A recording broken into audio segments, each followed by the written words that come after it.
Hello. First things first, if you have a fragile ego and or your opinions are based on feels instead of facts, leave now. A trigger warning right out the gate. This is good. I was browsing through YouTube and every once in a while you see this box that says you might be interested about this video, and I clicked it and it was an ad for an online course, a relatively expensive one. Also, name of that course, How to Become an Alpha Male in 12 Weeks. I mean, really? We're living in a time where there's an expensive online course on how to be a man. And I did some research on that course.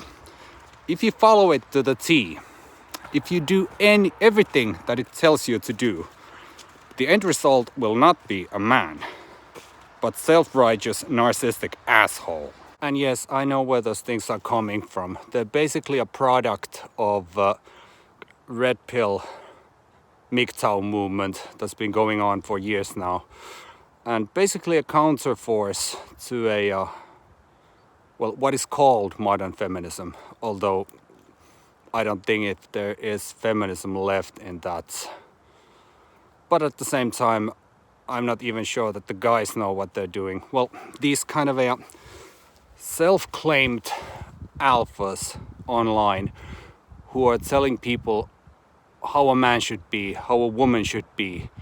And if you're a young guy who doesn't know better and you're following their lead, that's not good, because all the advice that they're giving, or commands that they're giving, that's all superficial. I mean, yes, if you're rich, certain kind of women will follow. But if that money goes away, guess what else leaves? And what is a man? And no, the right answer is not a miserable pile of secrets. If someone asks me, give me a definition of a man, of actual man, first thing that comes to mind is my late grandfather from my mother's side. I mean, he was a quiet man. And when I say quiet, I mean quiet man. But the end result of that was that when he opened his mouth, everybody listened. He wasn't running his mouth, he wasn't yapping. It was like, here's the point, over and out. And the way I see it, there are two kinds of masculinity, if we are simplifying things. There is this chest pounding, screaming on the hills, or screaming at the hills, whatever, depends on your medication. And then there is this kind of silent form of masculinity. It's something that's within. Like, be solid, be there. Don't try to turn the spotlight on yourself. Do what's right and do what needs to be done. And that's how my grandfather was. Like, I can only imagine what it's like being out there as, well, let's say if you're a guy in your late teens, early to mid 20s. I mean, dating scene's just ridiculous what comes to social media, and I use social media as an example. And yes, I know it's something that it exaggerates things and makes things one-sided, but that's the easiest way to kind of observe these things. So that's what I'll go with. It's mental, really. Like, if I, as a guy, there are only 3 things that I want out of a woman. I mean, feed me, fuck me, and be my calm in the storm. And I found that 25 years ago, thank God. Not a religious man, but still. Quick addition to the whole 3 things I want out of a woman thing. If I can get those 3, I'm willing to do anything. And that's what I'm trying to do every single day. Because that's my responsibility. And I carry it willingly on my shoulders. Because if a relationship is based on control, it doesn't work. It's not healthy. If it's based on mutual respect and understanding, now we're getting somewhere. And basically, because of social media and certain other outlets, both sides are lost. I mean, women were being told that they need to be strong and independent. This whole "we don't need men" thing. And then when guys went okay and walked away, then women went, "Where have all the good men gone?" Well, you told them to leave. So now we have one side that doesn't know what they should be in order to be accepted, and we have one side who doesn't seem to know what they want.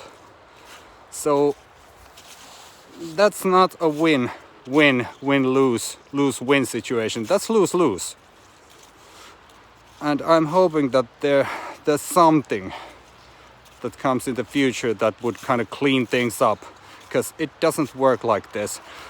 If you look at, well, there are sites like Tinder or apps like Tinder, and if everybody's looking, 6 feet 6 inches, 6-pack, 6 figures, well, now we have a bunch of people all going through the same haystack for that one needle and then fighting over it. And at the same time we have a group of people, and I mean guys, who are just, what do I do? What did I did wrong? What? So I'm not saying that there is someone to blame, or men or women to blame, but it doesn't work like this. And well, we have podcasts and YouTube channels and everything from both sides of the field, and I'm talking way both sides of the field, like there and there, because most people are in the middle. I mean, obviously we all want, if we're looking for a partner, we all want someone that we feel comfortable with. But if you put all of this superficial materialistic stuff on top of that, that basically cracks the basic foundation of a relationship. And that's why there is this kind of trad movement. People really want to go back to the 50s. Well, let's say, let's not go there entirely, because even though the picture that's being painted about a core family in the 50s, for example, it's kind of golden, but there's a lot of crap behind the scenes, because time has changed. Times are different now.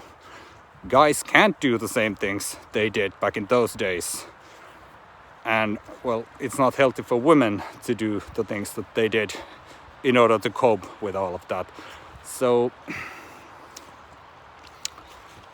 without taking a side, not good.